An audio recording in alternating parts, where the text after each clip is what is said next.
L'espace vital, ou Lebensraum, est un concept d'expansion territoriale des peuples germaniques.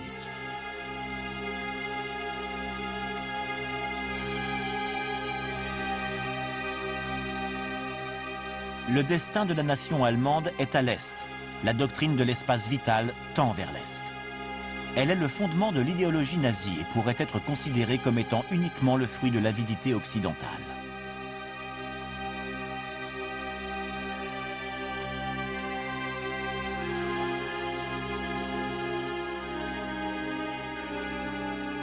Selon l'historien Houston Chamberlain, de nationalité anglaise mais de culture allemande, l'un des objectifs clés de la mission allemande est la création d'une religion teutonique fondée sur les mystères du sang arien.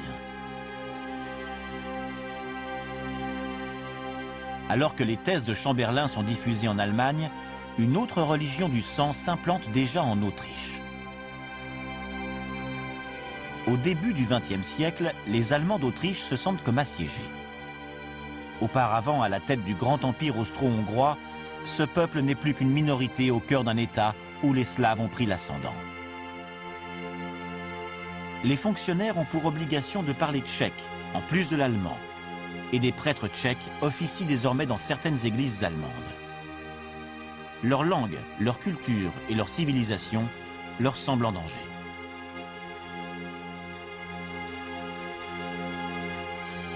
Aux yeux de nombre d'Autrichiens, l'Église catholique défend les intérêts de la population slave. Il en découle une désaffection pour cette religion qui paraît hostile à leurs semblables. Le profond sentiment d'insécurité des Allemands d'Autriche mène ainsi à la naissance d'un mouvement populaire pan-germanique, aspirant à l'unification de tous les Allemands au sein d'une même mère patrie. La plupart des adhérents à ce mouvement pensent qu'il faut renoncer au christianisme et revenir à la religion des ancêtres, aux rituels gothiques du Nord et aux lois primitives de la nature. La doctrine de la pureté de la race et du sang trouve son expression politique la plus vive dans les enseignements du moine défroqué Jörg Lanz-Liebenfels.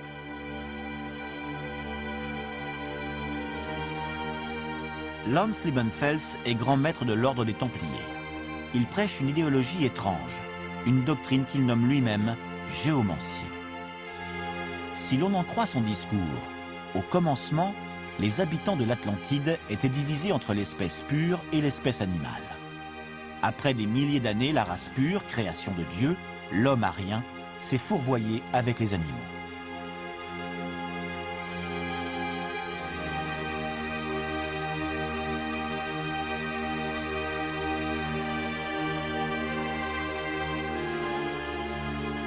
Ainsi, au début du XXe siècle, de plus en plus d'Autrichiens sont attirés par l'astrologie, le spiritisme, les cultes magiques et occultes. Dans les années 1920, les thèses mystiques d'Helena Blavatsky sur le destin de l'homme se répandent très largement en Allemagne et en Autriche. Helena Blavatsky et Aleister Crowley ont fondé ensemble la Société du Vril de Berlin au XIXe siècle. Les recherches et études de Crowley et Blavatsky portent sur la conviction de l'existence d'un élu secret, d'un homme qui doit venir, d'un homme qui viendra. Lanz-Liebenfels envisage la tribu germanique antique davantage comme une classe élitiste de gouvernants religieux.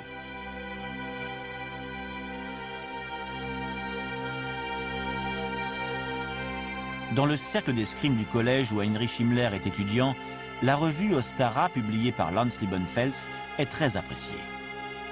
De toutes les prophéties du théoricien, Himmler aurait été obsédé par une en particulier. À partir d'études astrologiques, Lanz-Liebenfels prédit l'invasion de l'Europe de l'Est.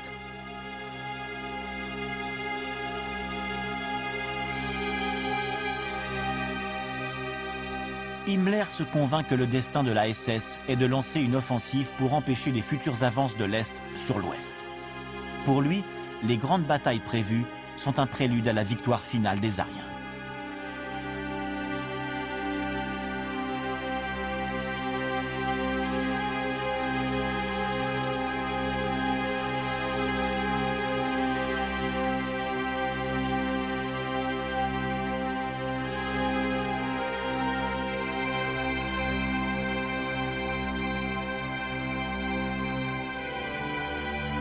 Heinrich Himmler s'identifie alors à la personnalité historique germanique qui serait devenue par la suite son héros et son inspiration. Heinrich I, roi des Saxons, qui au Xe siècle a conquis les tribus slaves de l'Est.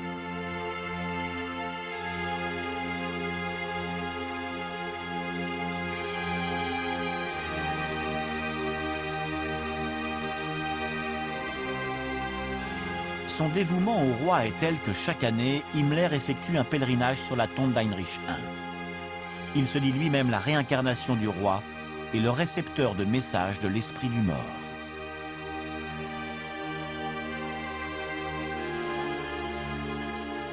Himmler est en effet persuadé d'avoir pour mission divine d'achever les travaux d'Heinrich I. Il aurait créé la SS dans cette optique, un ordre des chevaliers censé, à terme, gouverner le futur empire arien. Mais pour l'instant, Himmler doit se résoudre à mettre ses visions d'avenir de côté, par nécessité politique et pratique, dont la gestion de la domination notoire de la SA, mais aussi du pouvoir montant de la SS. Le bain de sang provoqué par Himmler le 29 juin 1934 reste inscrite dans la mémoire collective comme la nuit des longs couteaux. Plus de 500 personnes sont assassinées par les SS. Cela marque la fin de la mainmise de la SA, un soulagement pour l'armée allemande.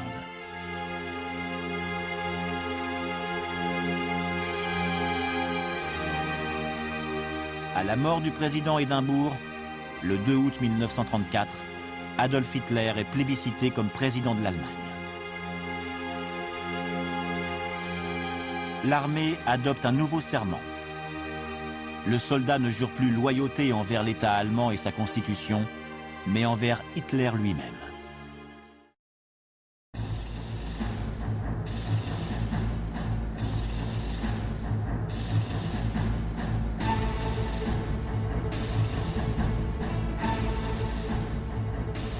Le véritable vainqueur de la nuit des longs couteaux n'est cependant pas l'armée allemande, mais la SS.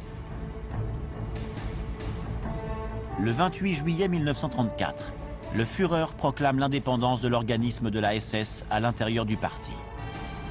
Négligeant le fait que l'armée devrait être la seule force militaire du Reich, il accorde l'autorisation à la SS de former ses propres unités militaires. Au final, la Waffen-SS compte 1 million d'hommes dans ses rangs, toutes nationalités confondues.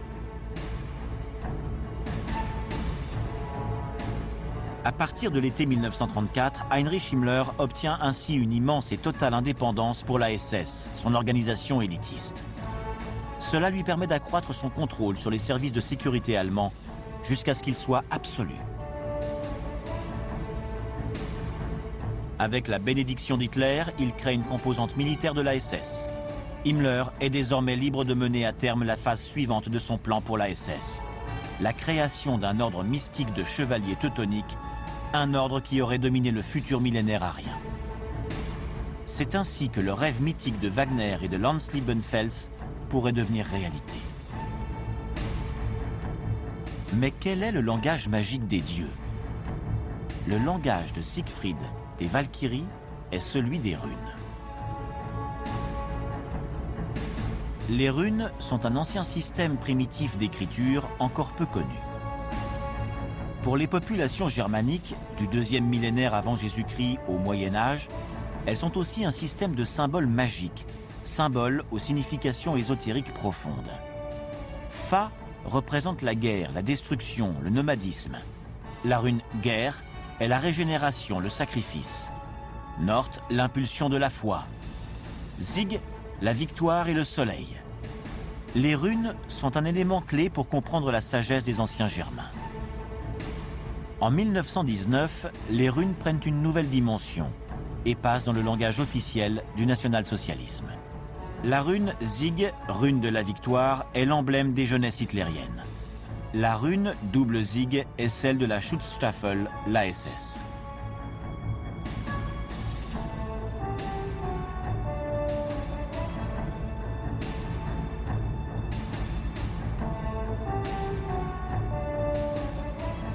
La rune Otala est le symbole que le ministre de l'Agriculture, Richard Walter Darré, considère comme celui de l'héritage typiquement allemand. La rune de l'homme, la rune de la mort, vient par la suite remplacer la croix sur les tombes SS. Parmi les nombreux étranges symboles mystiques du national-socialisme, un se démarque de tous les autres, la svastika. Dans le projet de la future SS, tous ces précédents ne seront pas oubliés. Tandis que dans le reste du monde, la division et le mécontentement règnent, en Allemagne, l'État devient le garant d'un millénaire de bonheur, où la richesse et la prospérité de l'individu semblent sans intérêt.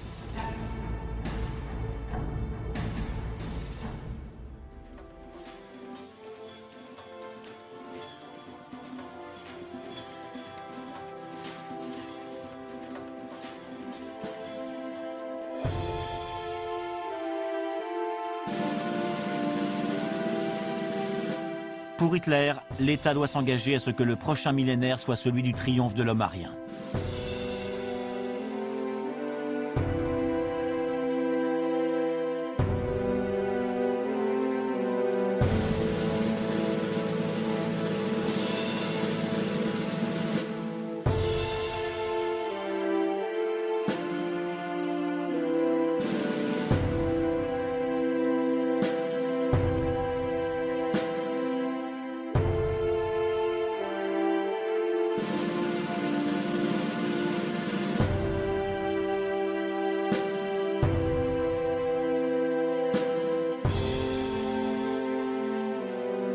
Cependant, la théorie du triomphe de la race aryenne n'a pas été inventée par Hitler, mais par Rudolf John Gorsleben, quelques années plus tôt.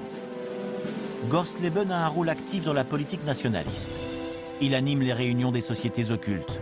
Il est lui-même le cofondateur d'un mouvement politique avec l'antisémite Julius Streicher, qui devient un personnage essentiel du jeune parti nazi.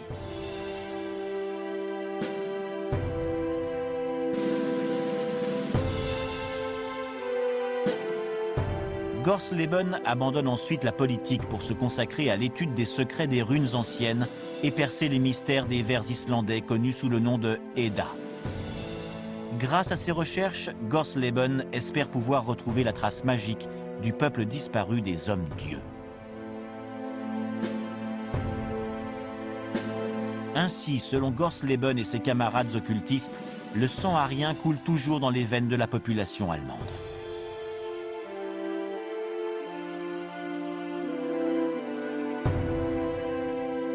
Pour sauvegarder la pureté de la race, ils assurent « Souviens-toi, Dieu est présent en toi ».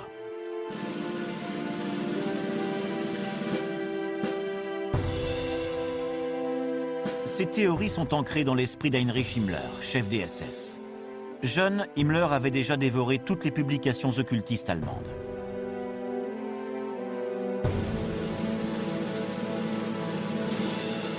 Il grandit obsédé par l'astrologie, le spiritualisme, l'occultisme et surtout, il reprend à son compte la doctrine mystique des Ariens. Il en fait sa propre interprétation syncrétique.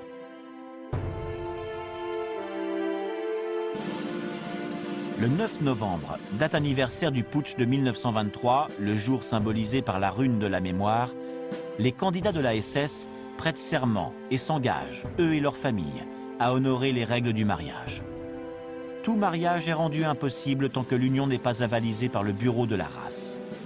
De plus, à partir de ce moment, l'homme SS et sa famille doivent porter un signe distinctif de leur appartenance à l'organisation SS, un tournesol posé sur la rune de la fertilité.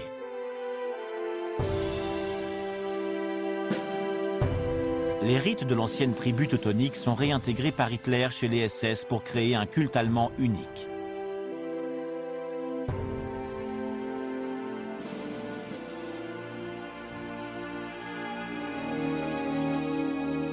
Karl Maria Willigut, alias Weistor, est né à Vienne en 1866. Pendant la Première Guerre mondiale, il est fait colonel dans l'armée autrichienne. Willigut affirme posséder des dons de voyance concernant des événements passés qui lui permettent de se rappeler des souvenirs et certains grands moments de l'histoire germanique datant de plusieurs milliers d'années. Il prétend tenir ses pouvoirs extraordinaires des anciens Ariens, étant lui-même issu de la souche primaire et pure. Les visions divinatoires de Willigut lui montrent des épisodes de l'histoire allemande et de la culture du sang qui remontent à des époques bien plus lointaines que celles que les historiens et les scientifiques ont réussi à estimer. Pour Willigut, l'homme arien apparaît 228 000 ans avant Jésus-Christ, alors que 3 soleils brillent dans le ciel, que la Terre est peuplée de géants et autres créatures fantastiques.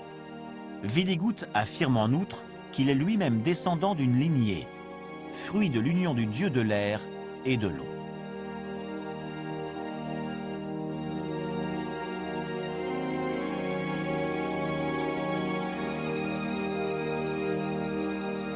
Willigut se targue d'avoir pour ancêtres les plus grands héros du peuple germanique depuis l'aube des temps. De plus, tous les membres de sa famille seraient restés fidèles au culte traditionnel des Ariens germaniques, et ce, à travers les âges.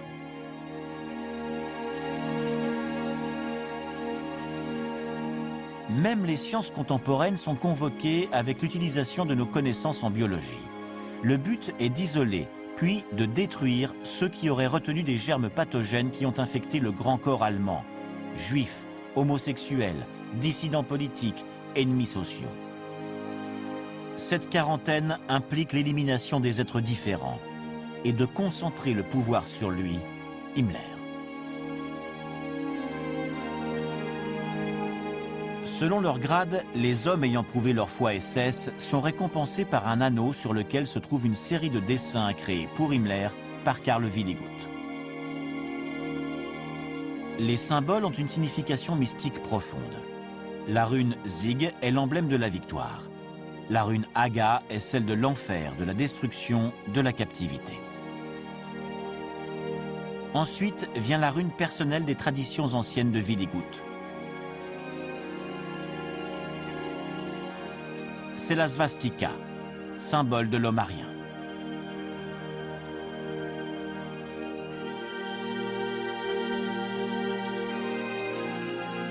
En 1937, Himmler décide que les anneaux de tous les SS morts doivent lui être retournés pour être conservés en lieu sûr dans les coffres-forts secrets du château de Wewelsburg.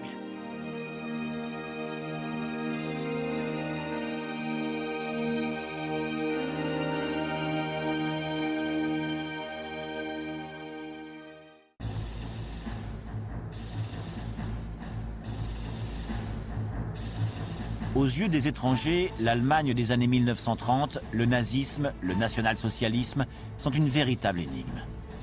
Aucune explication ou convention politique ne paraît en mesure de justifier ce genre de phénomène.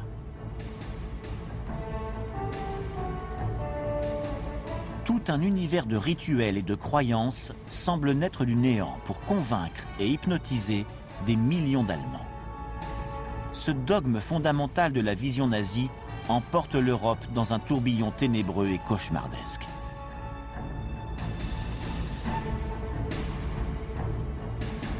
La svastika est partout.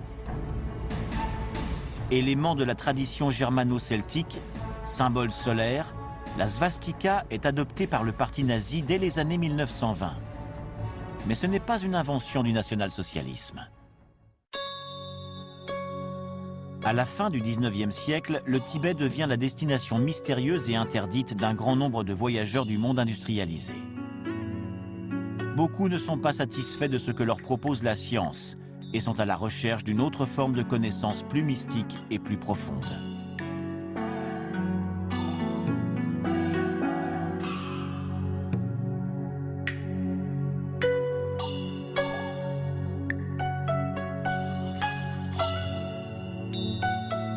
Parmi ces voyageurs se trouve une aventurière russe qui s'autoproclame voyante, Elena Petrovna Blavatsky.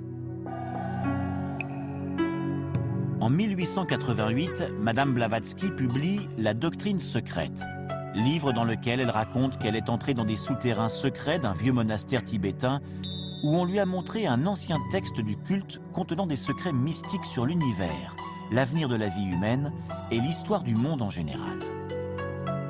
Dans la doctrine secrète, Madame Blavatsky affirme que l'univers est passé de la condition de spiritualité pure à celle de matière, entraînant l'obscurité et le chaos. Mais il doit bientôt se réveiller pour retrouver une nouvelle fois les sommets de la spiritualité. Madame Blavatsky déclare également que ses connaissances l'ont portée à s'initier et à comprendre la signification des 7 symboles ésotériques. Sur ces 7 signes, l'un est plus puissant que les autres. C'est celui de la svastika. Les écrits à base de svastika qu'elle a découverts sur les murs des cavernes lui inspirent des motifs pour la création de tissus. À la même époque, aux États-Unis, apparaissent des boucles d'oreilles et des épingles en forme de svastika. Pendant la Grande Guerre, le National War Savings for Service, anglais, adopte la svastika comme symbole officiel. Et ses adhérents portent l'insigne de la croix en reconnaissance des services rendus à la nation. À partir de 1930, certains membres britanniques du culte juif arborent des dessins de la svastika sur leurs parements religieux. Dans le calendrier national nazi, le solstice d'été devient une fête officielle pendant laquelle la svastika, signe du soleil et de la création, est mise en avant. Des feux cérémoniaux sont allumés au coucher du soleil, près desquels les fidèles de la nouvelle foi nordique se réunissent lors de rites nocturnes pour réciter des incantations.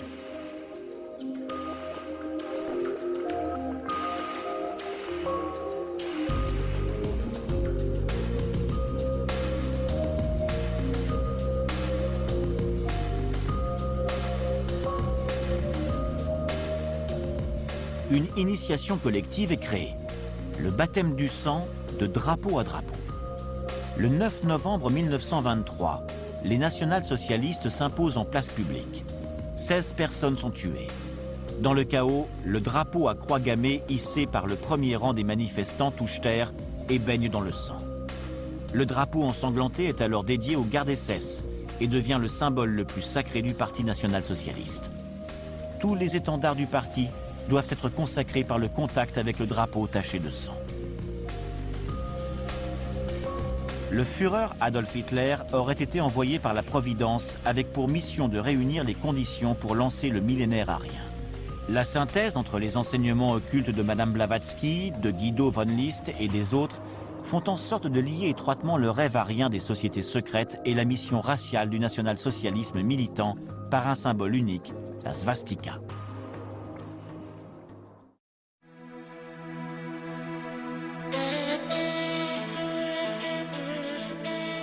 Le monde islamique représente une base sûre de soutien logistique et stratégique du nazisme. En Syrie, en Égypte, au Liban, Hitler est populaire. Ce n'est pas un hasard si à la fin de la guerre, de nombreux Allemands s'y réfugieront. Mais c'est surtout la Chine et ses traditions ésotériques qui ont une influence notable sur les pratiques occultes des national-socialistes, amateurs du Tao, de l'alchimie et de la géomancie. Pour le Troisième Reich, le Tibet représente le rêve mythique de la recherche vers l'Orient et son patrimoine sacré, tout comme l'Inde et les traditions hindoues.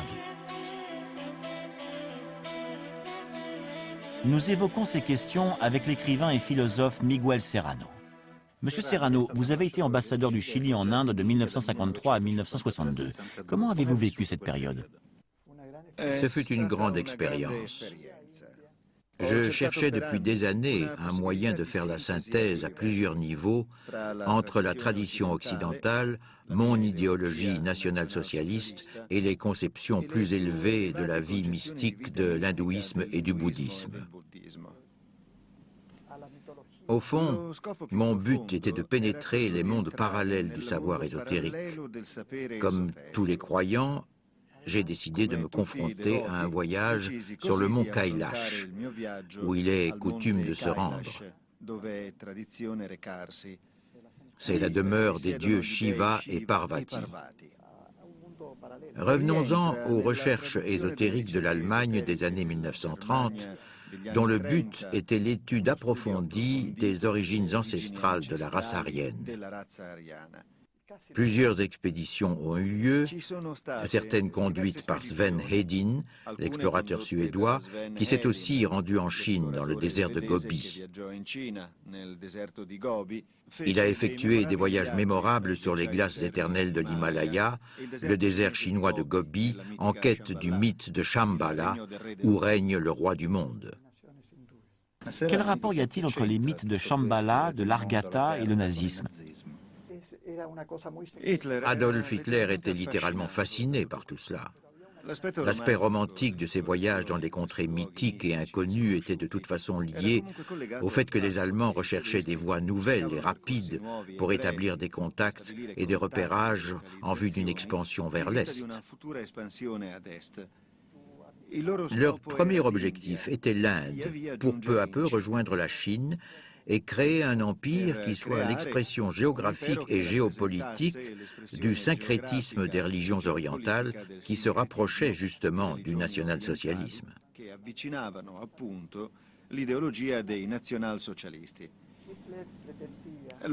Le nombril du monde dans les traditions orientales est le mont Kailash, là où vivent Shiva et Parvati. C'est de là que se trouve la source du fleuve sacré, le Gange. Pour les bouddhistes, le désert de Gobi où vit le Bouddha est un lieu sacré. C'est là que l'on trouve les monastères tantristes que j'ai visités il y a de nombreuses années. Mais c'est aussi là que sont les souterrains menant au roi du monde et l'Agartha, si l'on en croit René Guénon. Guénon situe l'Agartha dans le monde souterrain et non plus en Chine, sur le mont Kailash. Nous sommes dans une période obscure, celle du Kali Yuga. Nous n'avons plus d'accès aux splendeurs des dieux sur terre. Aujourd'hui, nous vivons dans le matérialisme et la décadence. Les dieux, pour être intouchables, se sont retirés sous terre. Le meilleur moyen de simplifier cette idée compliquée est offerte par les pratiques tantriques indiennes avec qui les magiciens Siddha tentent de retrouver l'union psychique. Le rituel des tantras est complexe et mystérieux. L'initié doit être chaste et la femme est l'une des prostituées sacrées des temples. Afin que le rituel du passage atteigne son état culminant, une longue préparation est nécessaire. L'homme et la femme partent ensemble dans la forêt et vivent comme frères et sœurs. C'est seulement après quelques mois de transition que l'on célèbre la messe tantrique. Enfin, il faut exécuter le Mahetuna, ou le coït mystique. Cet acte représente l'apogée d'un long processus de sublimation, au cours duquel la chair se transforme et subit la transfiguration, comme si le plomb se transformait en or. L'acte du coït a pour but réel d'atteindre le feu mystique à la base de la colonne vertébrale. Tout ce patrimoine théorique des pratiques tantriques est décrit en détail par l'italien Julius Evola. Pour résumer, la réflexion du philosophe Julius Evola est la suivante. Selon lui, tout commence avec la fin du monde des hyperboréens. Les glaciers des pôles millénaires vont fondre et les hyperboréens, descendants des hommes-dieux, migreront des pôles vers le sud et iront fonder les cités de l'Himalaya, Agartha et Shambhala. L'écrivain Ferdinand Ossendowski décrit ainsi Shambhala dans Bête, homme et Dieu. C'est à Gobi que se trouve l'entrée au monde souterrain. Au fond de la galerie entourée de lumière, il y a une ombre noire et le manteau de Braham Atman, l'homme-dieu qui régit le monde.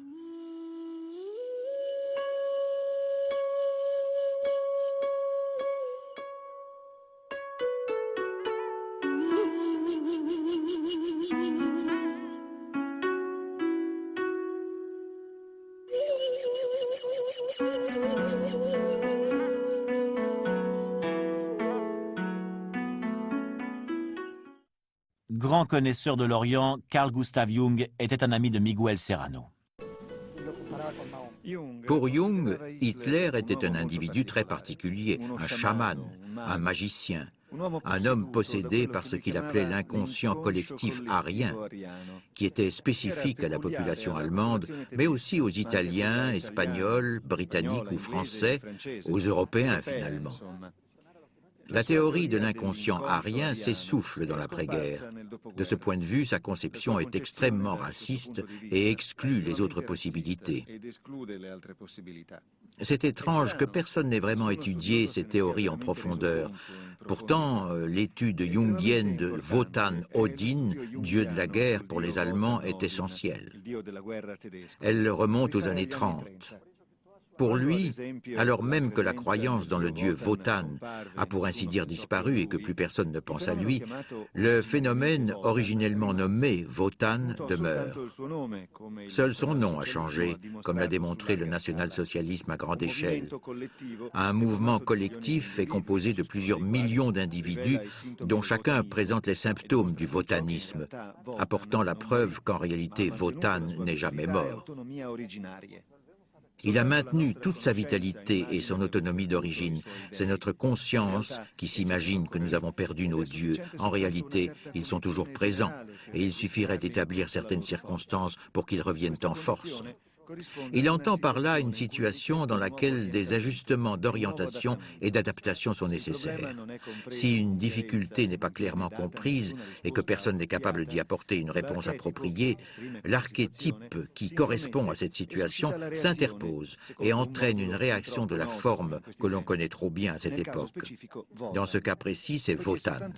Étant donné que seuls certains individus sont capables d'écouter et d'accepter qu'ils sont avertis pour leur bien, il est très improbable que quelqu'un prête l'oreille aux déclarations d'une voix réprobatrice qui leur annonce le retour de Wotan. Au lieu de ça, on tombe irrésistiblement dans le piège. Comme nous avons perdu en grande partie nos dieux, et puisque l'état actuel de notre religion n'offre pas de réponse efficace à la situation du monde en général et aux croyances dans le communisme en particulier, nous sommes dans une situation dangereuse qui ressemble beaucoup à celle de l'Allemagne pré-national-socialiste des années 20. Aussi, nous courons le risque, et ici à l'échelle mondiale, d'une future expérience wotanique. Ceci implique une épidémie mentale et la guerre.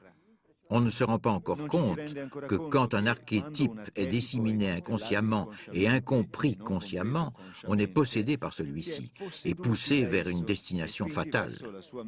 Par conséquent, Wotan représente et exprime notre principe fondamental de comportement. Mais ceci, évidemment, ne résout pas notre problème. Le fait qu'une divinité archaïque formule et exprime ce qui domine notre comportement signifie que nous devons adopter une nouvelle attitude religieuse. Essayer de réévaluer notre dépendance aux êtres supérieurs. Je me demande si c'est possible sans une refonte de la compréhension de l'homme qui doit inévitablement commencer par l'individu.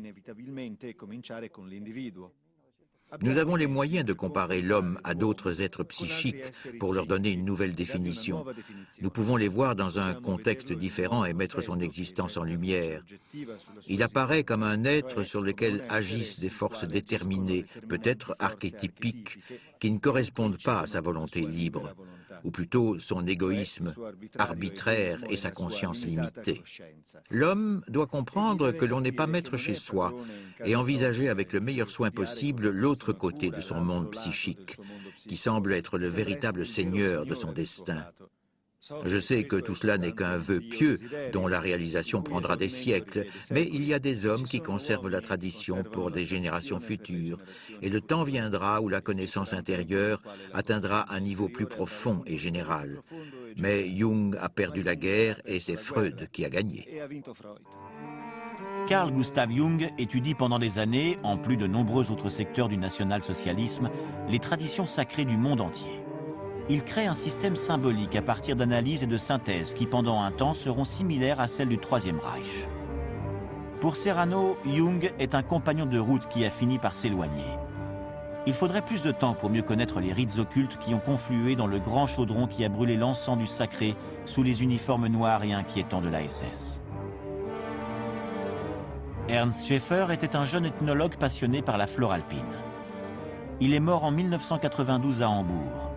Il fait ses études à Berlin où il adhère avec enthousiasme au projet de voyage scientifique organisé par le gouvernement allemand du Troisième Reich avec la section SS Ahnenerbe. Il se rend à plusieurs reprises en Chine, en Inde, au Népal et enfin dans l'Himalaya. En 1939, il est l'un des premiers hommes blancs à s'entretenir directement avec le Dalai Lama.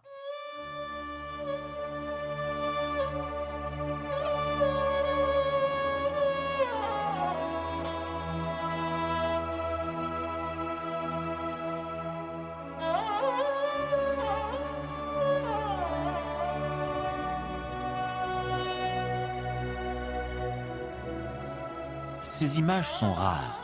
Elles sont extraites du film réalisé lors de l'expédition de Schaeffer au Tibet en 1939.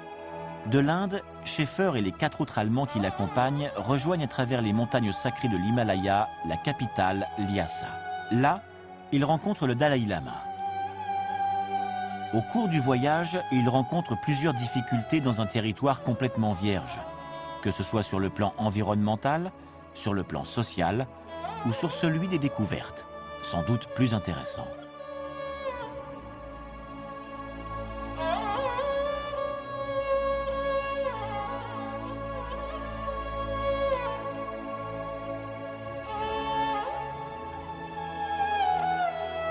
C'est un moment déterminant pour la recherche nationale-socialiste en Orient. Schaeffer réussit, malgré les difficultés, à collecter toutes les autorisations pour la section Ahnenerbe sur l'origine de la race, avec l'appui de Wolfram Sievers et Heinrich Himmler. L'objectif est d'effectuer des recherches sur la faune et la flore himalayenne, mais aussi d'envisager de nouvelles dimensions spirituelles, grâce aux religions tantriques et à l'expression tribale telle que le chamanisme encore pratiqué par les tribus Bonpo, au rite antérieur au bouddhisme qui est lui plus récent. Les Allemands accordent une grande importance à ces rites Bonpo. On y voit la même svastika, symbole du national-socialisme, mais aux origines très anciennes. Les Bonpo sont justement les premiers à avoir utilisé ce symbole.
Dans la mosaïque des références religieuses du national-socialisme, une place à part est occupée par l'islam, évidemment pour ce qui est de leur anti-judaïsme, mais pas seulement.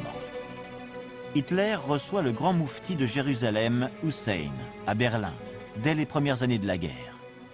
Celui-ci est un père spirituel pour le monde musulman, mais aussi le porte-parole et outil de la propagande du national-socialisme face au monde islamique.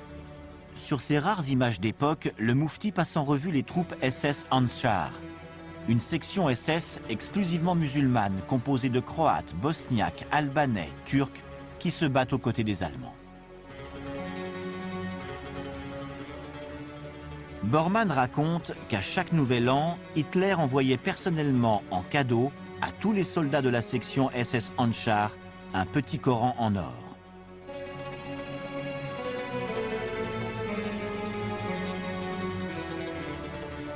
Un personnage des plus énigmatiques et fugaces se démarque dans le paysage obscur du nazisme. C'est le philosophe Friedrich Hilscher, animateur de nombreuses initiatives occultes et grand admirateur de Sun Yat-sen, figure révolutionnaire républicaine chinoise et membre dirigeant de la Triade, société secrète présente aujourd'hui dans le monde entier. Lui aussi en est membre, comme le montrent des documents récemment retrouvés.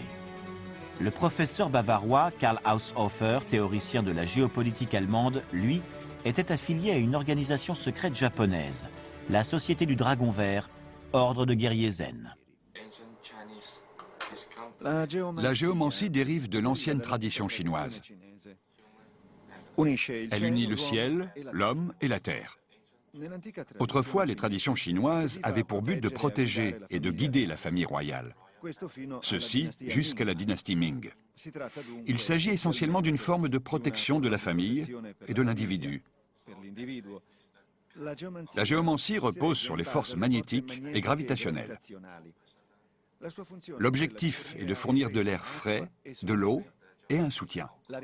L'air représente la santé, l'eau symbolise l'argent et le soutien est celui de notre connaissance, notre travail et tout ce dont nous avons besoin. C'est ce qu'on appelle soutien. La géomancie est liée au taoïsme et elle s'apparente aussi au I Ching.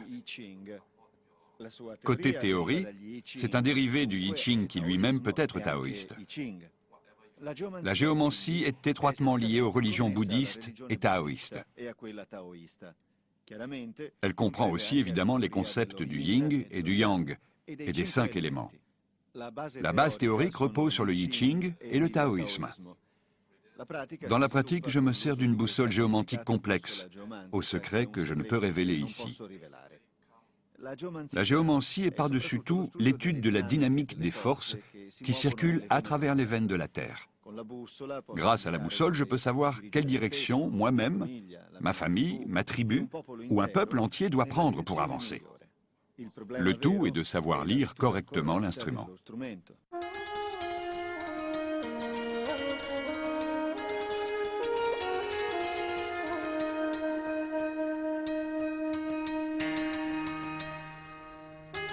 Hong Kong est le cœur de la tradition chinoise. Il y est sans doute plus aisé de découvrir quelques-uns des rituels des sociétés secrètes. Nous avons assisté à un rite de voyage dans le monde des morts par la Société des Poignards de la Triade. Cela se déroule aujourd'hui comme il y a 2000 ans. Nous avons pu nous entretenir avec le prêtre chaman.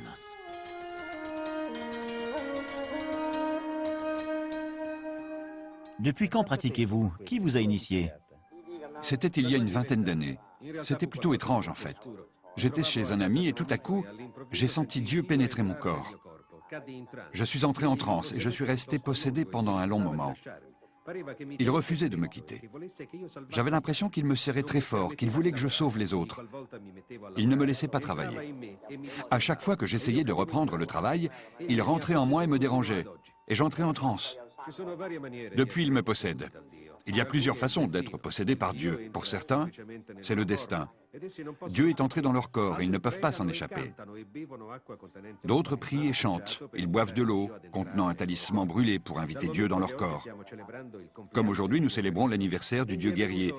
Il est venu tout simplement pour s'amuser.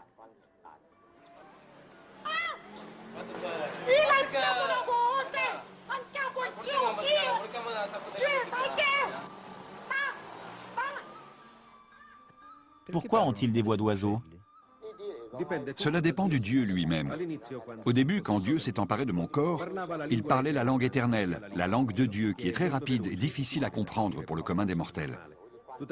Avec le temps, à force de prier et de chanter, et grâce à l'aide des talismans, j'ai commencé à le comprendre. Que se passe-t-il exactement? Vous pouvez mettre quelqu'un en état de transe? Si c'est le destin, ça ne se produit pas à chaque fois qu'on le veut. Certains tentent de dissimuler qu'ils sont possédés par Dieu, mais il leur est impossible d'y échapper. D'autres invitent Dieu à entrer dans leur corps par la prière et les chants, avec des talismans. Le destin d'une personne est prédéterminé selon sa date et son heure de naissance. Si Dieu veut entrer dans ton corps et que tu lui résistes, ton esprit descendra. Si tu lui résistes et qu'il se met en colère, il ne protégera pas et les esprits malins pénétreront ton corps. C'est pour cela que certains deviennent fous, se suicident ou se droguent. Ils ne savent pas ce qu'ils font.